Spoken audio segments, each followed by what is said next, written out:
me very much. And you told it in a very organized way. I would say to cut out the commentary or the negative self-talk. I think that's primary in improving the speech.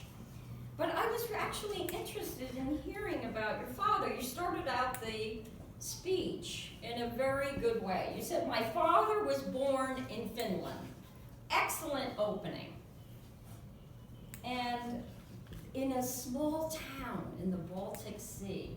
I wanted to know more about this town. You told us that they were in the fishing business and they caught big fish.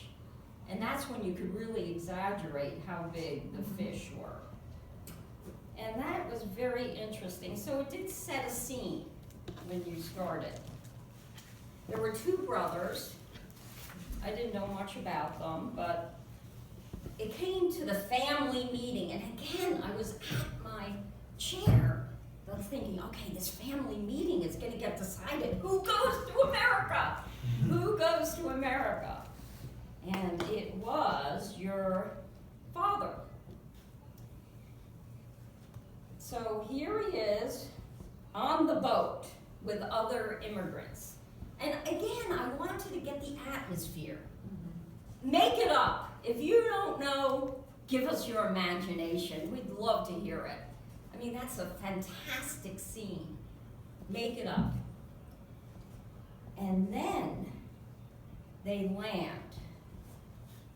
And they land in Canada, eastern Canada. Right? When they're on the ship, the captain is so excited about going to America that he gets them all together to sing God Bless America. He's really into it. It means something to him, and it should mean something to us.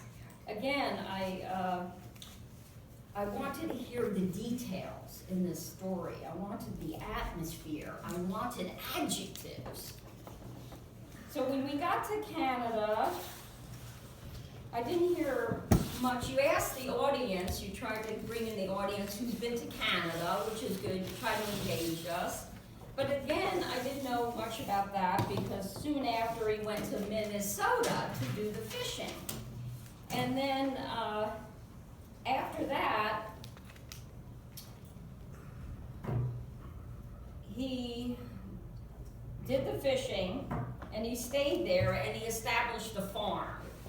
And then what I got after that was that somehow he gave you the gift of music. Okay, so, and then I wanted to hear more about that, the tie-in of how music was so important to him, what kind of music, I didn't know the details. So if you could give us the details and more of the story, I would love to hear it. Thank you, Lee. Thank you.